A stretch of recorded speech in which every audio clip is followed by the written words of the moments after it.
Maradona, lo marcan dos, pisa la pelota Maradona, arranca por la derecha el genio del fútbol mundial, y es el tercero a tocar para Borruchaga, siempre Maradona, genio, ¡gol!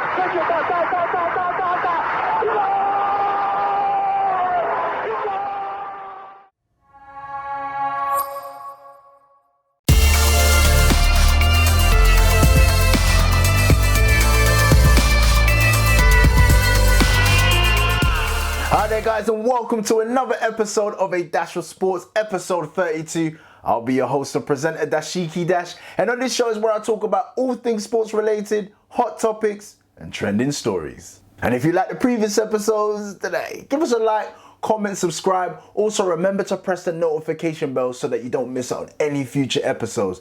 And also don't forget to watch the latest episode of my Premier League review show. That's A Dash of Sports Premier League review. That's where I'll be able to give you all the roundups and results from all the games from the past week.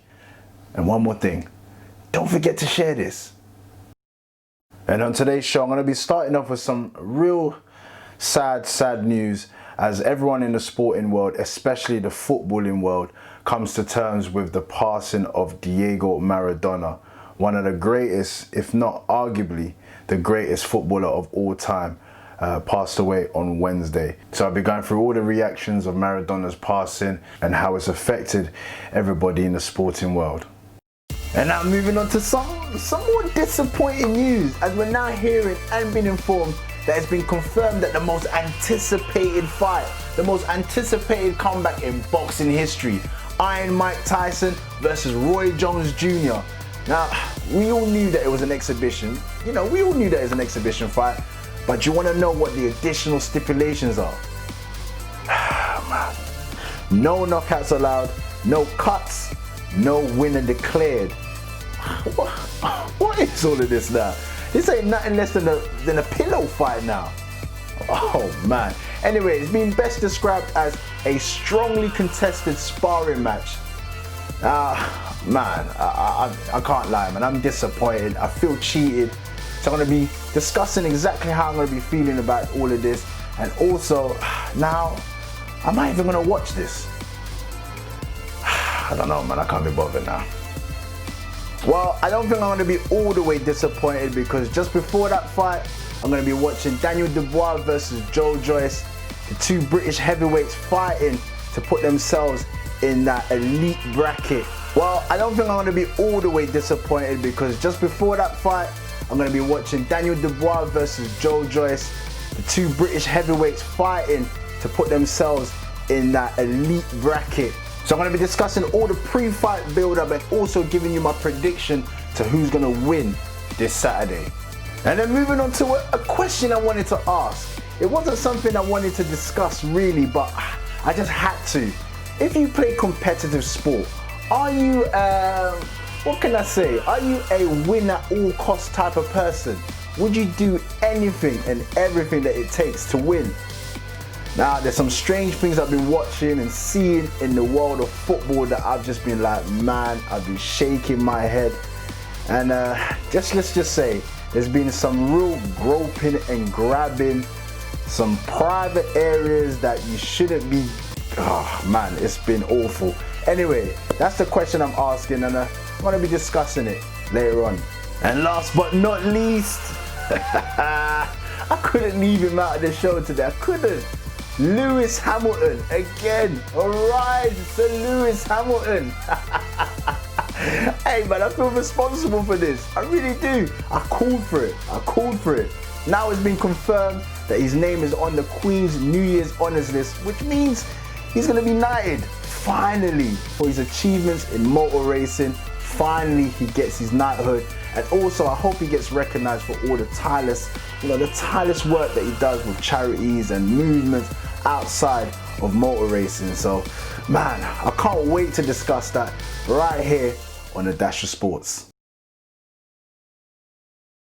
Well, it's really sad to start the show off under these circumstances, but I couldn't really pass this week without honouring the memory of Diego Maradona, absolute sporting legend, revered around the world. If you're into football, if you're really into football and you know your thing about football, he's definitely considered as one of the greatest footballers of all time, arguably one of the greatest, if not the greatest footballer that ever lived. Memories of his mazy run against England, hand of God against England, his heroics with Napoli, you name it, countless of moments that now he's left us with to just be in awe of his greatness. Football legend Diego Maradona, one of the greatest players of all time, has died at the age of 60.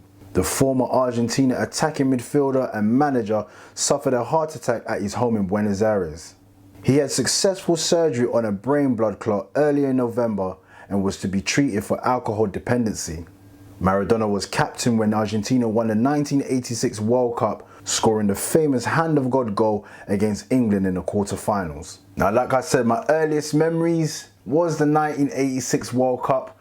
Maybe a couple of years afterwards, had a full understanding or comprehension of what I was watching. But yeah, those are my earliest memories. And to think of it now, that how we got away with the hand of God. If it was nowadays, VAR would have stumped on it. So for those that are criticizing VAR, that would have definitely been stumped out and chalked off. I think back to my earliest memories, and it wasn't just actually watching him, it was watching everybody else talk about him.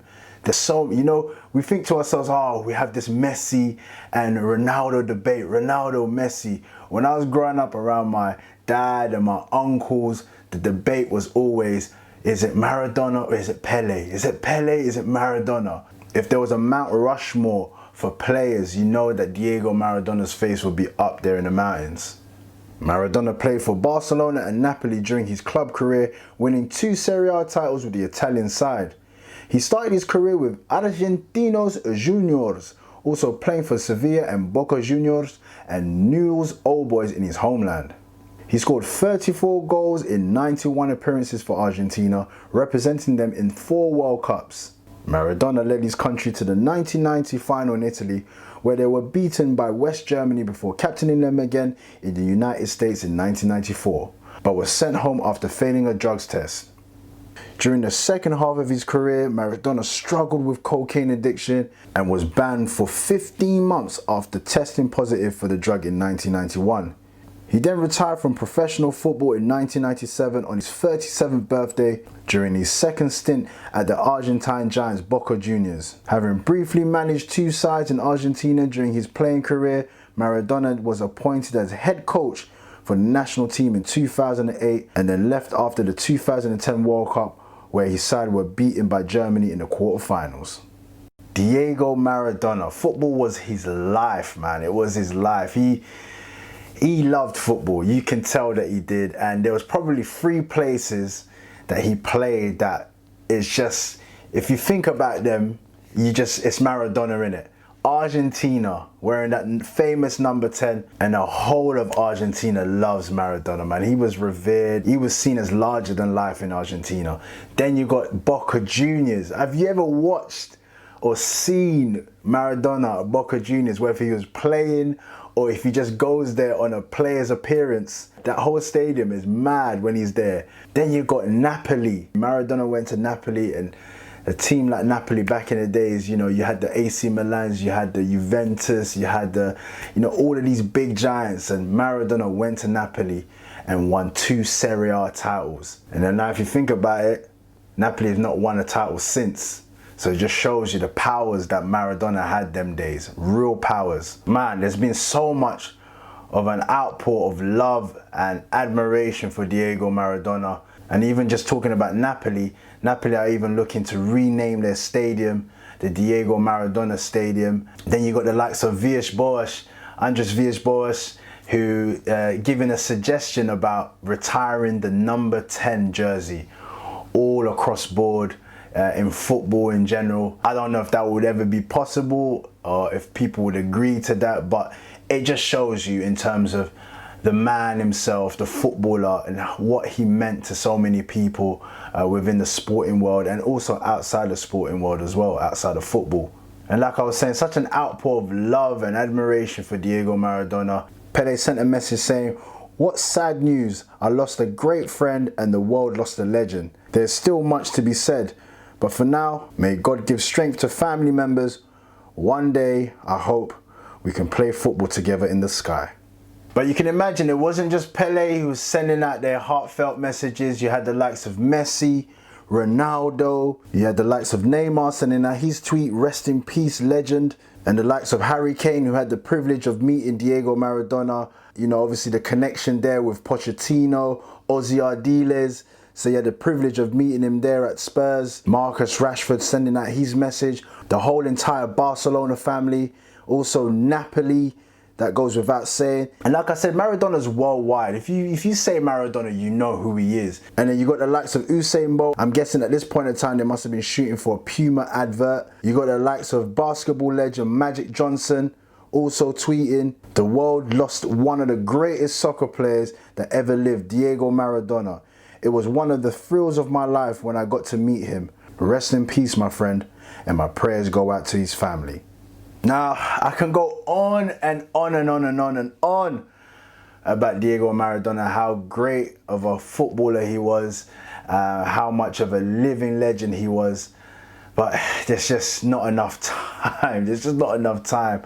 But yeah, it's just all I just suggest is if you've never really taken the time to watch Maradona or analyze him, or if you're just pretty much stuck in your ways of just considering that Messi and Ronaldo are the be-all and end-all, please take the chance. There's no excuses in it. Google, YouTube, wherever you can search for him. Go and watch some video clips and admire the greatness. Like, without the Maradonas of this world, you will not be getting the Messis, the Ronaldos, the Ronaldinhos, Ronaldo Lima, R9. You wouldn't be getting all of these players. So just got to pay homage. And my final message on this is just to say rest in peace, Diego Maradona. Thank you so much for your contribution to sports. As a fan of football, I grew up watching you play. If it wasn't directly, it was definitely through clips and making sure that I educated myself on your greatness, your skills, and everything that you had to offer to the game. Rest in peace, Diego Maradona.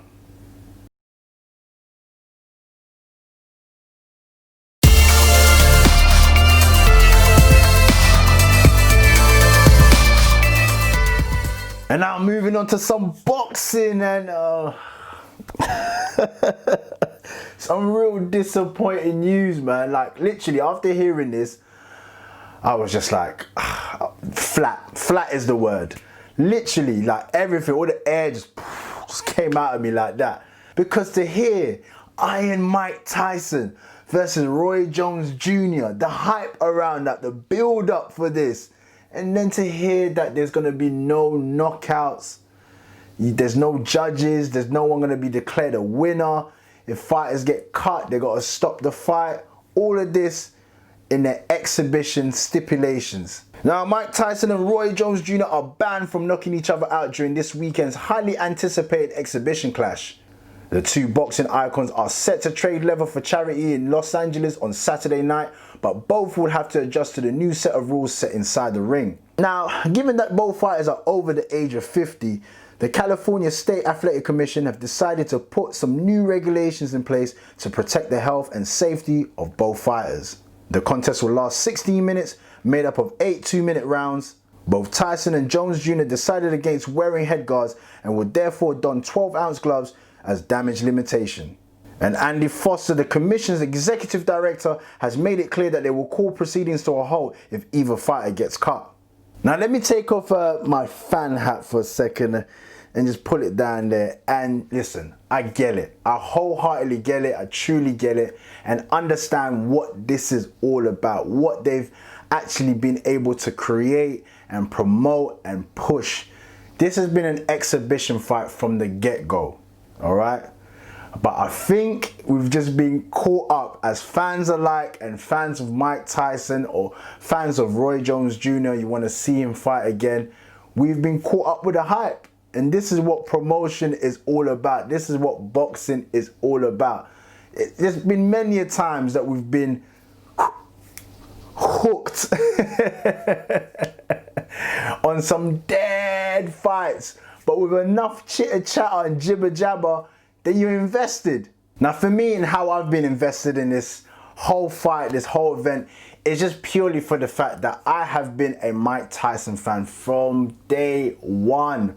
Like literally, that was my boxing idol, my, you know, sporting hero. That was Mike Tyson. So to be able to see him one more time, like to be able to fight and just see him in action. Obviously we've seen the training videos and you're just but the whole concept of what Mike Tyson was selling to us, yo, I'm trying to make this league for the 50-year-olds and the 50 plus that will be able to still compete. You know, I thought to myself, like, the rules and regulations that they put in place was to cater for that age group. But the fact that the commission have gone against it and they truly trying to protect Tyson and Roy Jones Jr. is good.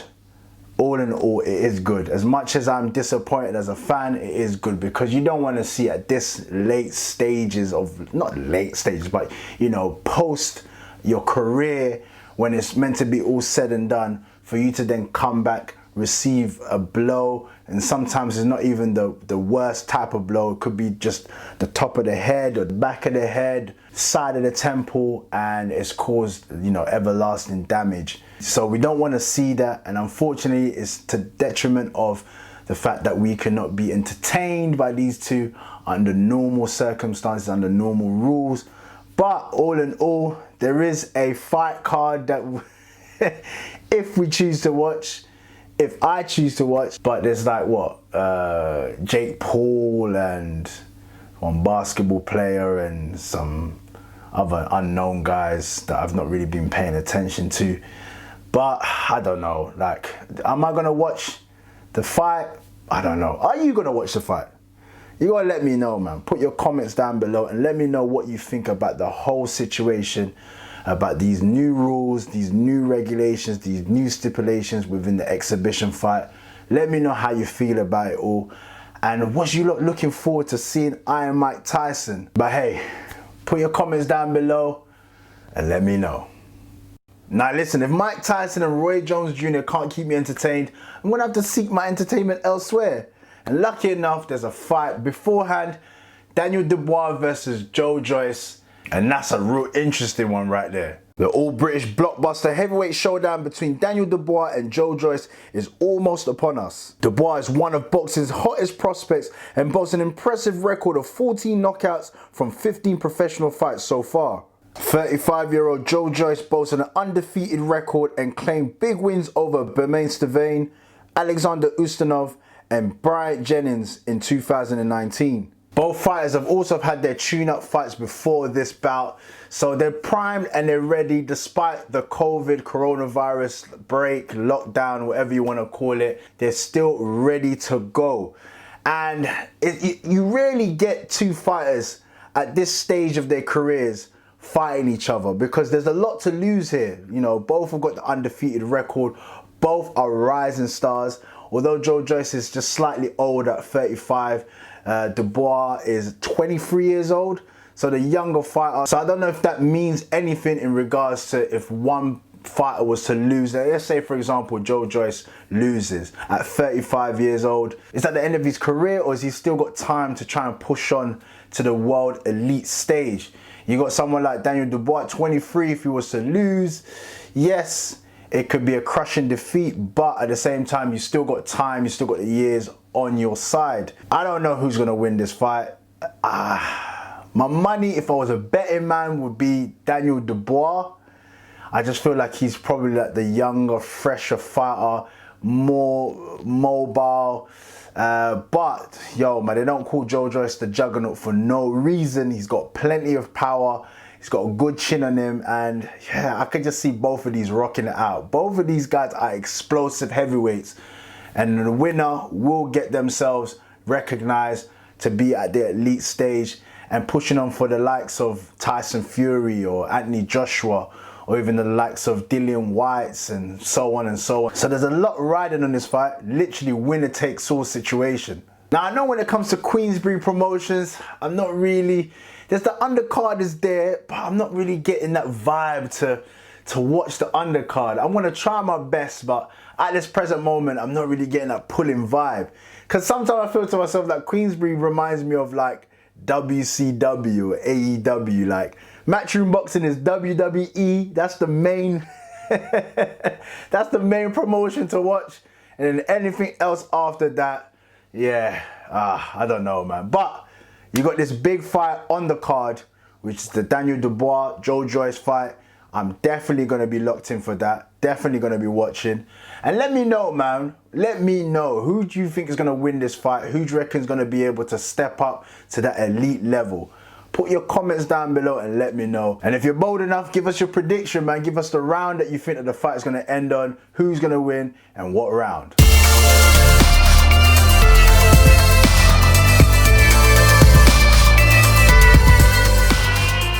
My question of the day, actually, it relates to all sports. Like, it just depends on how competitive you are. So that's actually my question. How competitive are you? It just seems like in every competitive scenario that people will just do absolutely anything just to win. Just to win. It's mad. Now, just to elaborate on the question is like, what would you do to win? Like, would you do all it would take just to win? Because there's certain situations competitively, people are doing the most. Now I'm asking on the whole entire plane of competition, whether it's professional, semi-professional, or it's just your Sunday league game or just your weekend game, whatever it is, like, what would you do to win? Do you actually get into that mode of like, I need to win by all costs?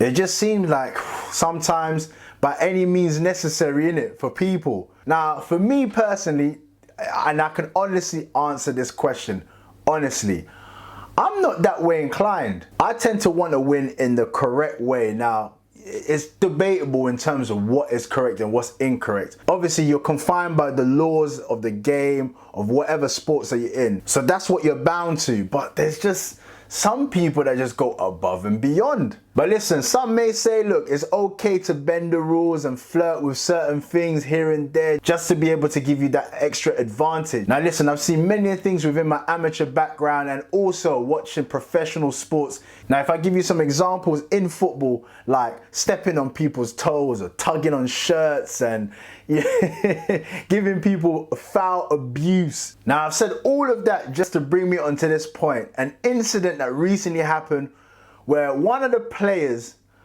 I don't know, I still don't understand. Apparently, his actions and what he did was in order to put the other player off. So let me not beat around the bush, innit? Like, you got one player grabbing on to another player's genitals just to put him off.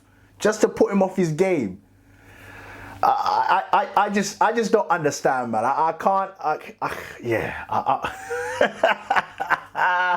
don't understand it. I don't get it. So Preston North End's Darnell Fisher will be charged with violent misconduct by the FA and banned for 3 games for grabbing the genitals of Callum Patterson during last week's championship game between Preston North End and Sheffield Wednesday. The Preston defender Fisher was caught on camera appearing to touch the groin of Patterson twice as his side defended a corner. The incident was missed by referee David Webb, and that has resulted in the FA bringing retrospective action over the matter not seen by the match official. The matter will be treated as violent conduct, and that means the 26-year-old Fisher will miss 3 games as if he had been dismissed during the match. Now bear with me because like you might be thinking to yourself, what's this got to do with, I don't know, essentially cheating? But what I'm saying is just like, you get to the mindset and the frame of mind where like you're actually doing whatever it takes just to get yourself an advantage. Now I get it, you're gonna do 1 or 2 things to try and put off your opponent or try and gain an advantage. I get that, but come on, surely there's a limit, right? Surely there's a limit. I 100% agree with the severity of it all in terms of how they've dealt with it as being, you know, violent conduct, because come on, man, you're in. Man, now I apologize if I'm, you know, stuttering and mumbling my words, but I just literally can't understand. And the last time I actually saw something like this on a professional game was, who is it again? It was Vinnie Jones with Gascoigne, and I think Vinnie Jones was grabbing onto to Gascoigne's stuff as well. And it's just like, come on, man. Like, surely you've got other means or little tricks that you can deploy in regards to getting that advantage. But you can't be grabbing. That's assault, man. You know what I mean? I don't know how you're going to equate it, but it's assault, man. Point blank and center. But let me know, man, if you've got any other examples of how extreme you know, people will go in terms of trying to get an advantage, trying to get an edge, cheating, all of that. Let me know, man. Put your comments down below, because I'm just always intrigued by the psychology of things in terms of like how desperate one could be in order to get that edge. So if you've got examples, let me know, man. Put your comments down below.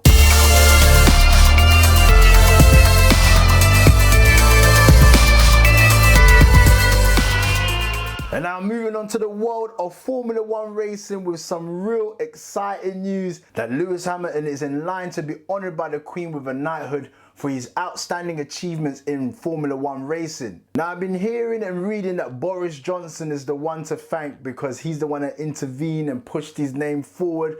I'm not having that, man. It's here on the Dash of Sports where I've been crying out for Lewis Hamilton's knighthood, and I believe it's because of me.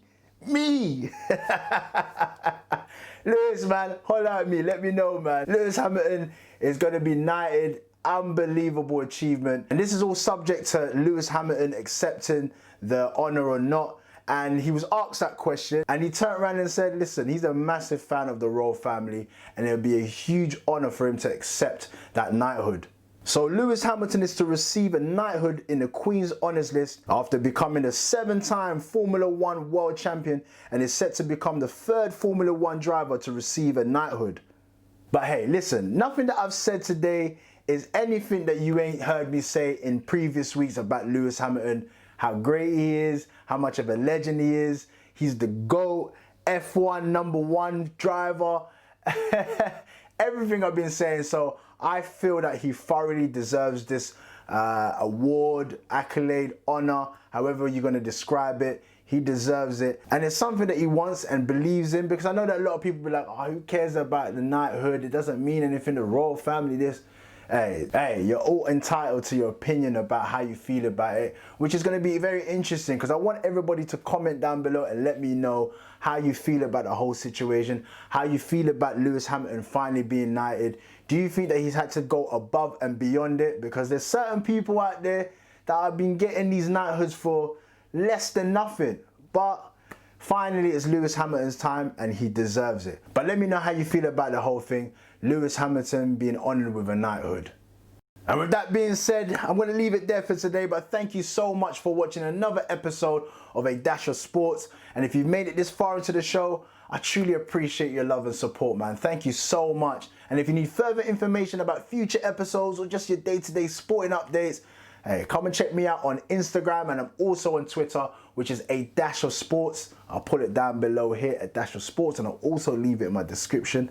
And please don't forget to like, comment, and subscribe. Help me to smash that like button, comment, and help me to get these subs up as well. And for those who have subscribed already, you guys are the real ones, man. Thank you so much. I truly appreciate it. And don't forget to check out my latest episode of my Premier League review show. That's A Dash of Sports Premier League review. That's where I'll be able to give you all the roundups and results from all the games from this past week. So don't forget to press the notification bell so you don't miss out on any future episodes. And with that being said, until the next time here on A Dash of Sports, peace.